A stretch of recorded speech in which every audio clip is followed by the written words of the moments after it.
活力社區2026澳門競技障礙挑戰賽闖關攻略，而家將會繼續我哋嘅闖關攻略。賽事經過頭10關，進入第11關馬騮架，第12關城網陣地，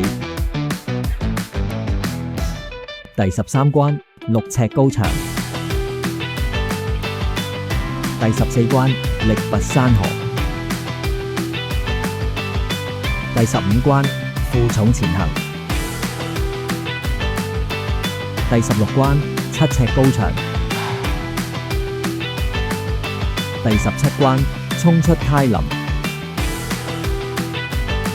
初賽完成，決賽會增設3個關卡挑戰。決賽項目第18關倒掛前行，第19關攀登高峰，第20關舉臂懸吊。祝大家順利完成比賽，成功挑戰自我，突破極限。